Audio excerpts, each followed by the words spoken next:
Se você já acompanha esse canal e está dentro da playlist, hoje nós vamos abordar a quarta parte para falar o que pode ser feito dentro de uma subscrição trial da Databricks com os US$ 400 de crédito, uma experiência totalmente serverless.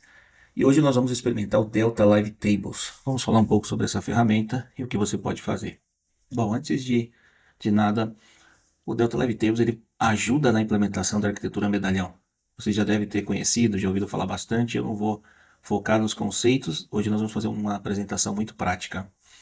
Mas, se você não sabe ainda, essa experiência que a gente está fornecendo, ela está baseada na AWS. E na AWS, por questão de ser mais fácil da gente utilizar essa primeira parte do exercício, eu vou mostrar como que a gente conecta num Object Storage, ou seja, um AWS S3 Bucket, e para isso, como ele já funciona totalmente em Unity Catalog, nós vamos trabalhar com External Locations.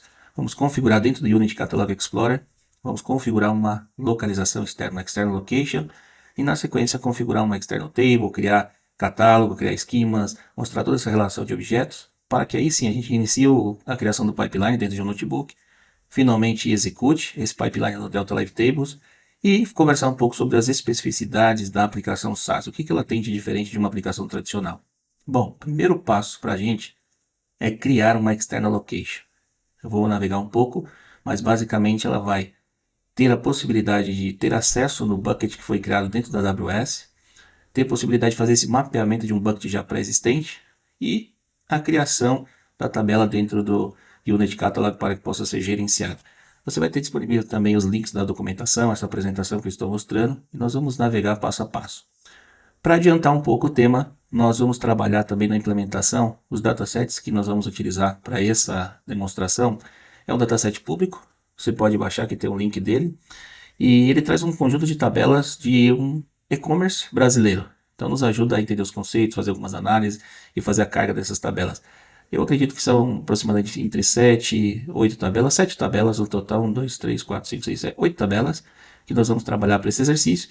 E uma arquitetura muito básica, ou seja, conectá-la no bucket dentro da Amazon AWS, vou mapear esse volume dentro como uma external location, vamos utilizar o autoloader, o Delta Live Tables para fazer essa carga incremental e disparar nosso pipeline até que a gente possa fazer análises, consultas na tabela Gold e disponibilizar finalmente esses dados para o usuário final. Bom, esse é um pouco do fluxo que nós vamos tomar e é importante que você saiba também que dentro do Unity Catalog a gente vai criar um catálogo chamado e-commerce e dentro desse catálogo nós vamos criar ali 3 esquemas, bronze, silver e gold.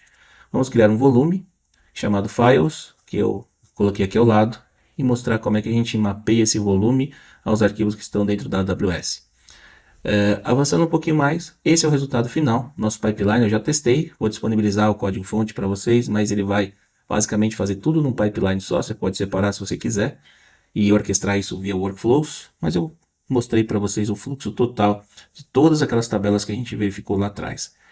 E por fim, todas essas informações vão estar disponíveis no GitHub, já está sendo preparado para entregar junto com esse vídeo. No nosso canal, esse vídeo vai subir no nosso canal Mozuka Data e quem quiser conectar, esse é meu LinkedIn. Bom pessoal, vamos lá? Primeiro, a gente tem que fazer um setup.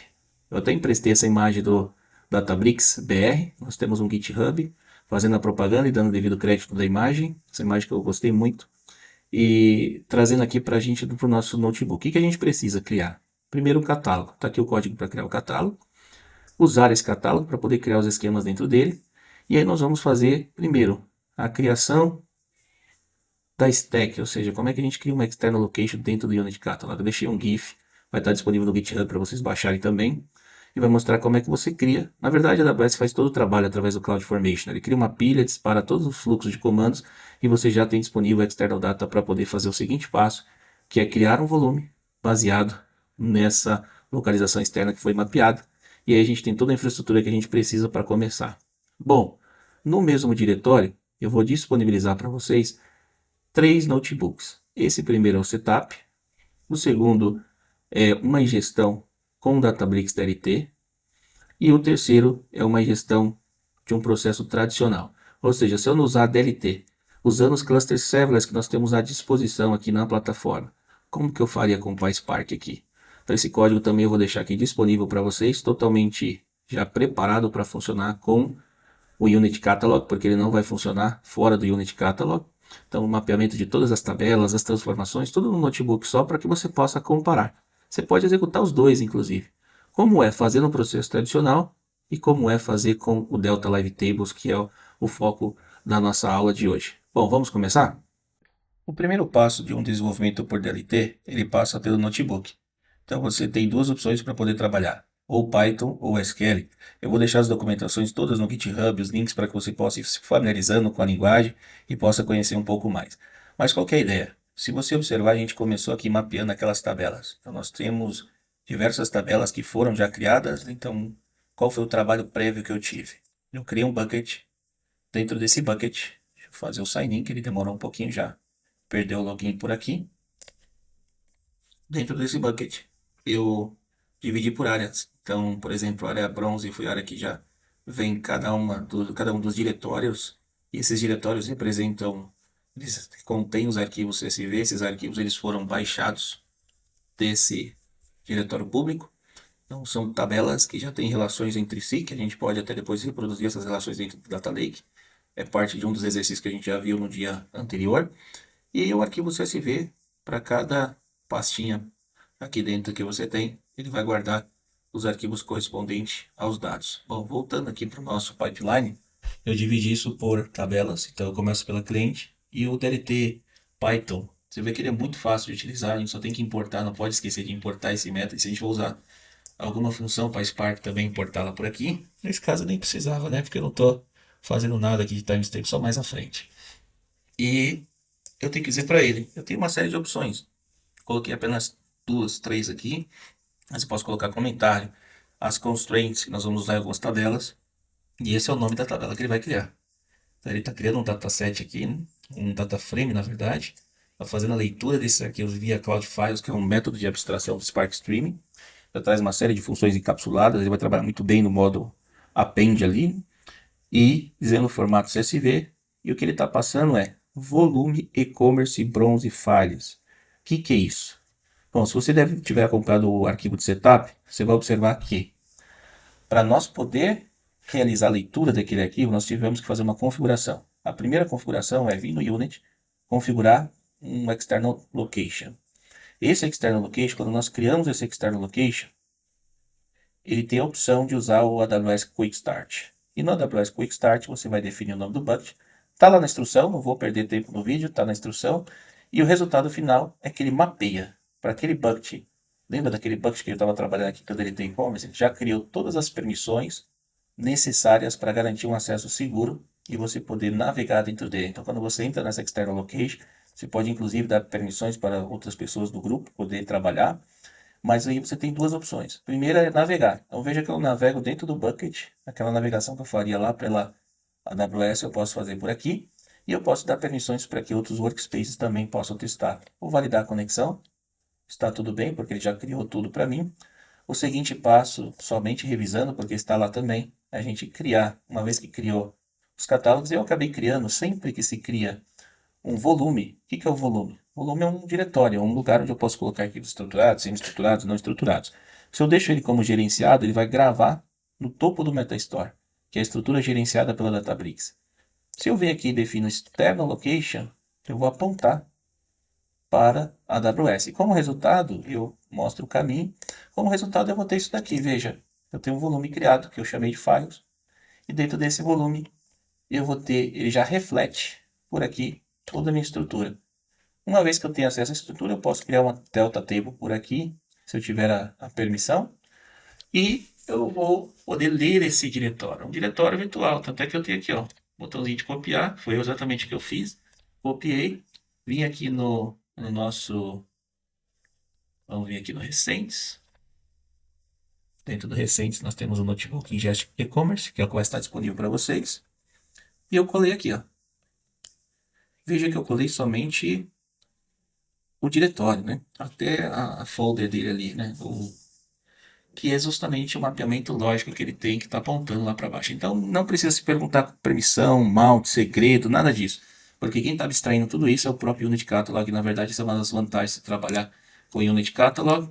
Uma vez que eu faço, eu reproduzo isso para cada tabela. Eu aponto que é um arquivo CSV e vou apontando cada diretório.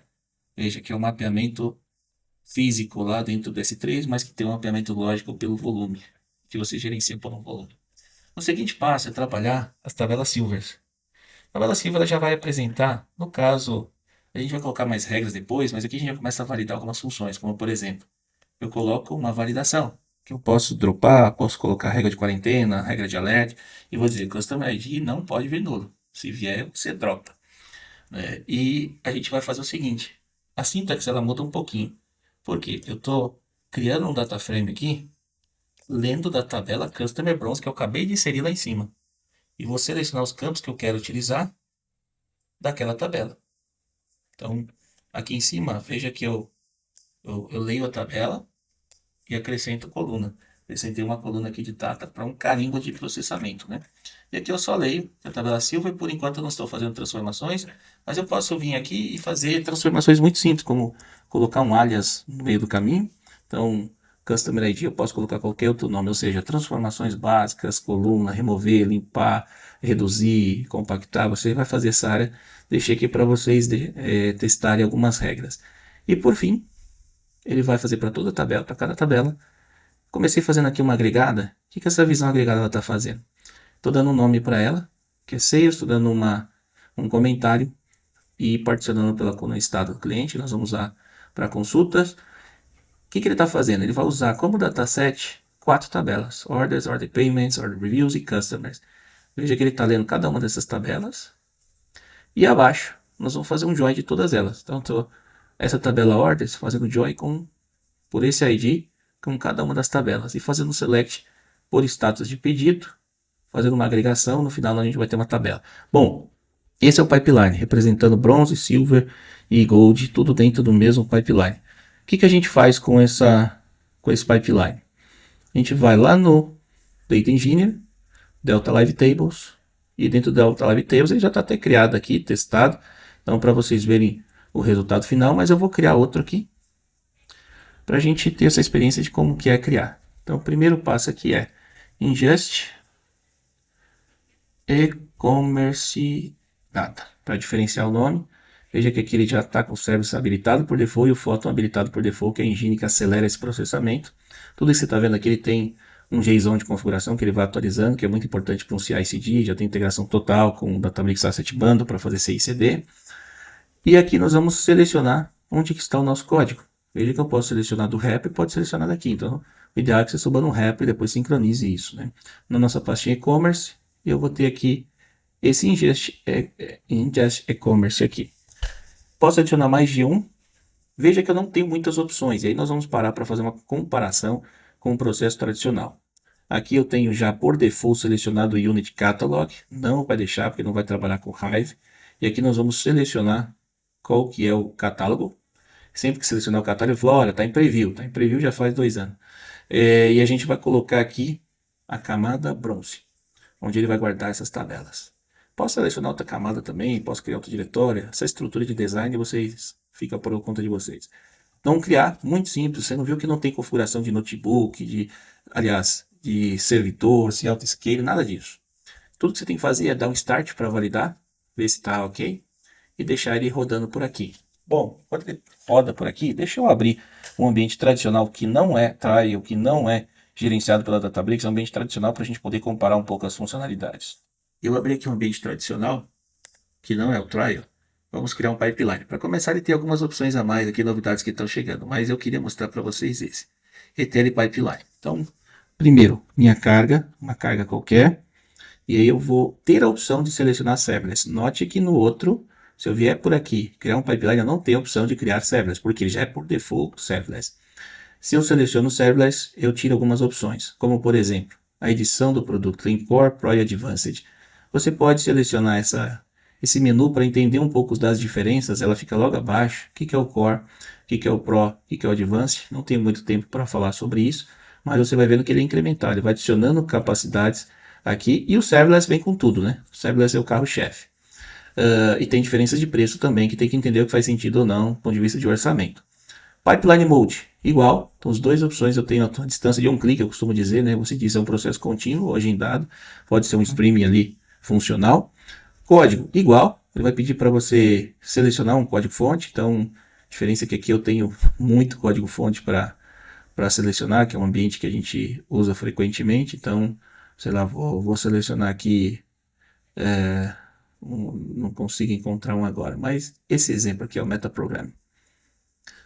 E aqui começam as diferenças maiores. Veja, eu pulo direto para o destino, né? Que é sempre por default Unity Catalog. Aqui ainda tem o Hive por default.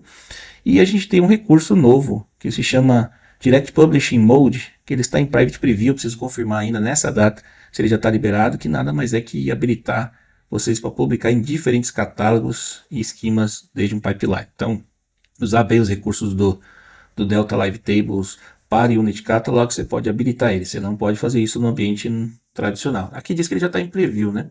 Então, precisa checar melhor ali numa outra subscrição que eu tenho. Você seleciona o Unity Catalog, seleciona o catálogo principal. Então, mas dentro do código você vai poder ter acesso isolado para outros catálogos também. E aqui vem umas coisas a mais. Como eu não selecionei o serverless, ele me permite habilitar uma política de criação, para que quem for criar cluster siga uma política. Me dá 3 opções: um cluster auto-scaling melhorado, um legado e um tamanho fixo. Se eu colocar, eu consigo selecionar carga-demanda, ele escala automaticamente. Habilita ou não o photon. Aqui eu tenho uma coisa bem interessante que é acesso via Instance Profile. Ele cria um Instance Profile para se conectar em outras locations. Então ele tem uma configuração por debaixo, que essa configuração, inclusive, se eu selecionar uma configuração aqui, ele vai refletir até no meu JSON da criação do ambiente. Tudo que eu faço, ele vai colocando aqui no JSON, que é a configuração, o meu pipeline, e eu tenho acesso. Lá eu não tenho acesso a criar um Instance Profile, tudo é feito via configuração direta no Unity. Notificação é igual, aqui é igual, só que aqui a diferença é que ele tem um canal com dados, coisas que só rodam em preview. E eu posso selecionar o tipo de instâncias. Antes a gente só fazia isso dentro do JSON, né? Aí agora já está disponível por aqui. Tudo isso obviamente já me dá o custo, quanto pode chegar, se vai habilitar o Direct Publishing Mode ali, e o JSON com todas as informações, inclusive a configuração da máquina, ela vem aqui. Ou seja, bem customizado, dá para fazer muita coisa. Essa é a principal diferença que a gente tem. Nosso pipeline deu erro, mas nada tão difícil da gente resolver. A gente vai descobrir. As mensagens do Delta Live Tables, alguns casos ela é muito clara, e outros casos ela dá um pouquinho de trabalho para a gente entender. Mas, no geral, a gente consegue... deu conflito com outro processo que estava rodando na mesma hora, rodando muita coisa ao mesmo tempo, mas a gente já vai resolver e vai deixar 100% funcional. E aqui nada mais é que ele reclamou porque já tem outro processo cuidando dessa tabela, né? Então, quando nós disparamos esse fluxo, eu já tinha um pipeline criado aqui, e esse pipeline que é esse, ele já estava rodando. Então vocês já viram que funciona, não tem erro, pode ficar tranquilo. Criei apenas para mostrar a criação, mas esse pipeline ele já está disponível por aqui. Ó. Ele mostra uma telinha com todos os tempos, tudo que está acontecendo, ele mostra informações do processo, se tiver algum warning, erros, histórico de consulta. Isso aqui eu acho que foi um dos melhores improvements que eles fizeram, porque toda consulta que é executada, você pode consultar os tempos dela. Ele vai abrir um profiler que vai te dar uma visão completa. Então, qual que é o plano de execução dessa consulta? Seja por gráfico, seja por árvore, qual é o processo que ele está tomando mais tempo, uma série de indicadores que pode auxiliar nesse processo. Inclusive, pode baixar, pode compartilhar sua URL. Então, sempre que eu termino de analisar aqui esse log, eu acabo fechando e eu vou explorando as opções, caixinha por caixinha, esquema, qual que é o código-fonte, qual que é a tabela que ele criou. Aqui ele pegou, vamos pegar esse exemplo aqui, ó. Geolocation Bronze, Geolocation Silver, ou seja, você pode colocar todas as transformações no mesmo pipeline e definir regras de qualidade para cada uma dessas tabelas. Você pode definir regras de qualidade. Nesse caso, a gente definiu uma regra, a gente pode checar lá no código. E aqui eu fiz uma espécie de tabela Gold, juntando dados lembra do Joy? Pagamentos, clientes, reviews, e gerou essa tabela Gold aqui, que é a Sales. E os demais estão tudo gerando tabela Silver, tabela Bronze e Silver para reproduzir. Bom, esse é o pipeline, tem muito aprendizado para vocês. Agora, na segunda parte dessa demonstração, eu quero mostrar um processo de carga tradicional para que vocês possam comparar e dizer qual que é o melhor. Bom, agora nós vamos olhar o processo tradicional. Vocês já devem estar acostumados, que basicamente é abrir um notebook e fazer uma carga pelo PySpark. Então, eu tenho nessa pasta que vocês têm disponíveis no GitHub, tem 3 arquivos. Setup, esse é do DLT, E esse é o processo tradicional. Vou até mudar o nome para ficar mais claro. E dentro do processo tradicional, a gente vai usar, como nós estamos no ambiente trial, um cluster serverless interativo, porque eu estou trabalhando com Python, PySpark, e vou começar no processo tradicional. Então, que nós vamos usar o Pandas, vamos usar o Spark Session, vamos usar alguns métodos. Primeiro, a gente começa a sessão aqui carregando esse processo. Eu fiz uma configuração, veja só. Eu deixei os demais para mostrar para vocês que tudo que a gente for fazer, na verdade, eu posso definir os diretórios, mas aqui eu já apontei diretamente para o diretório que eu vou trabalhar. E o que acontece é que, se eu usar o dbfs, não vai funcionar. Tanto é que no código para frente vocês vão ver que não tem dbfs. Eu deixei aqui só para vocês visualizarem, porque eu acabei não usando a variável. Então fica como um ponto de melhoria para vocês usarem essa variável. E eu deixei diretamente no código para vocês visualizarem bem. E outra, essa rota só é possível chegar lá, por quê? Porque nós fizemos naquela etapa de configuração do External Location, onde o CloudFormation da AWS já formou todas as permissões que nós precisávamos. Então, se eu colocar isso daqui e não tiver a configuração do External Location, ele vai dar erro. E se eu usar isso daqui no ambiente Serverless, Trial, SaaS, que é esse ambiente que nós estamos provando, ele não vai funcionar também, porque ele não vai ter acesso ao dbfs. Então, eu deixei aqui como referência, vou até deixar um comentário. Trabalho futuro. Atualizar as variáveis nas consultas. Mais para frente nós vamos ver isso. Eu deixei até aqui alguns. A gente vai estar disponibilizando também no GitHub esses dados para vocês baixarem para fazer o exercício. Vamos criar aqui o data frame, cada um deles fazendo um pandas read CSV para cada um dos arquivos. Guarda isso dentro de um data frame, um pandas data frame aqui. Aí a gente vai começar gravando isso. Onde que eu vou gravar? Olha o que eu falei. Deixei para vocês visualizarem como tarefa de casa. Você pode colocar seu path, que é esse path definido aqui em cima. Path raw. Mesma coisa. Só que a diferença é que aqui eu estou apontando já diretamente a data frame clientes, que foi esse que eu carreguei aqui em cima. Tem esses campos. Eu estou gravando ele dentro desse diretório que é o customers CSV. Então nós vamos ver isso funcionando. Eu deixei outro storage à parte para a gente poder checar, analisar isso. Então eu tenho outro storage. Aqui dentro eu tenho o e-commerce e aqui dentro eu tenho customers e eu tenho customer CSV, que é justamente o caminho que a gente está usando para poder fazer esse processo. Deixa eu voltar aqui para a ingestão, fazer esse processo customers, raw, customers, customer CSV, que é justamente o processo que nós vamos utilizar para fazer o raw, customers, customer CSV. Bom, esse é o nosso fluxo. Para cada data frame eu deixei um separado, os demais eu já deixei junto no mesmo notebook. E vocês podem alterar aqui simplesmente as variáveis lá em cima, né? Eu já fui criando o nome do arquivo, você pode pegar até essa parte aqui, você pode colocar o nome da sua variável path_raw lá em cima. Aqui em cima nós vamos ver já a camada bronze. Então na camada bronze, o que a gente está fazendo? Está definindo. Veja a grande diferença de um processo onde eu vou abrir o processo aqui para a gente comparar, né? Então vou abrir o que é o recentes, ingest e-commerce. Esse é o DLT. Então com o DLT, veja a diferença lá nessa camada bronze, né? Olha o que ele está fazendo, pessoal. É muito simples. O nome da tabela, ele já faz a inferência do esquema. Aqui você tem que informar o esquema. Então faz todo o processo de informar esquema tabela por tabela. E aí sim, pega esse data frame, lê ele, define o formato, esquema, ponto esquema, e guarda ele, faz um load daquele path que vocês definiram lá em cima. Se é igual aqui, se eu acrescentar uma coluna, o processo é igual, né? Esse processo está até aqui embaixo, ó. O if column data load, já carrega a coluna ali. Mesma coisa. Então, aqui eu tenho mais códigos. Girei os data frames, já estou salvando como tabela, mas aqui tem uma vantagem, veja só a vantagem. Eu já estou salvando como uma tabela delta, fazendo append, definindo muito mais parâmetros e guardando no catálogo. Aqui você não tem essa opção de guardar no catálogo, tá? Lembra que no pipeline você define qual que é o catálogo principal? Então aqui eu consigo separar bem o catálogo e guardar cada um seu respectivo catálogo, vantagens desse processo tradicional. Tabela Silver, estou fazendo um ranqueamento aqui para pegar o dado mais novo, eliminar os duplicados. A gente tem um pouquinho mais de trabalho para fazer lá no DLT. Para cada um eu vou fazer esse Dance Rank aqui, mas tem outro método de fazer também, até melhor. Avançando, pega isso tudo, salvei na Silver. E por fim a gente faz aqui eu estou usando a SQL para comparar, né?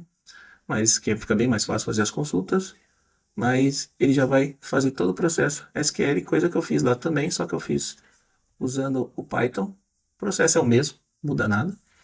Ele vai gerar os resultados e eu já posso começar visualizando aqui também. Aqui também tem uma coisa legal que você vai visualizando isso, né? E no Ingest Commerce, veja só, uma vez que você atrela ele a um pipeline, você pode ter uma visualização aqui embaixo das caixinhas. Então, aquela caixinha que você visualiza lá no pipeline, você pode visualizar aqui também, ter acesso aos logs gerados, ter acesso a query history, piplog, igual você vai ter depois que você atrelou ele a um pipeline. Ele vai ficar aqui, inclusive, mandar validar. Se mandar validar aqui, ó, não tem problema nenhum. Ele vai pegar, ver se o código tem algum problema e vai executar. Bom, aqui você vê que ele fez uma consulta com várias consolidações para me trazer uma análise. Essa é uma das análises que a gente está usando e eu vou ter outras análises que eu não tive tempo de fazer lá ainda no outro.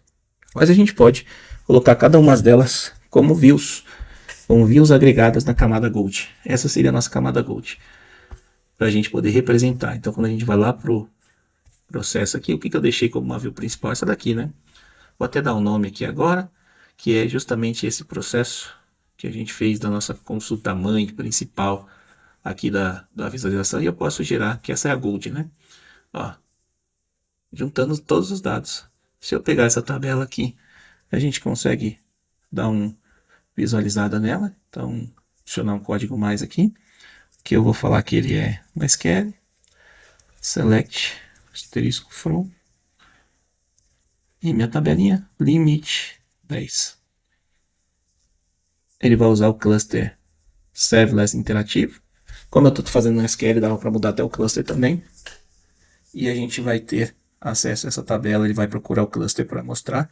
Foi junto esse tabelão que eu criei aqui, que eu chamei de Gold, Sales Gold, e ele vai trazer esse resultado aqui, ó. Status do pedido, hora da compra, hora do pedido aprovado, data de entrega, nota, todas as informações muito ricas que eu posso inclusive usar para fazer uma visualização aqui, que é tema de outra aula. Bom, eu mostrei e veja só que ele reproduziu aqui, né? Fechadinho. Eu consigo visualizar isso de uma forma gráfica e vou navegando aqui cada uma das minhas visões que eu vou ter, logs, tudo mais. E eu espero que vocês tenham gostado. Esse é o processo que a gente procurou de maneira bem simples trazer, e vou trazer de uma maneira muito mais detalhada lá no nosso endereço, que é o nosso GitHub. Estou tentando deixar tudo pronto para subir lá junto com esse vídeo. Ao final desse vídeo vocês já vão visualizar nas observações. Deixe seu comentário, dúvida, pergunta. Aí estão meus meios de contato. Fique à vontade. Obrigado a todos pela audiência.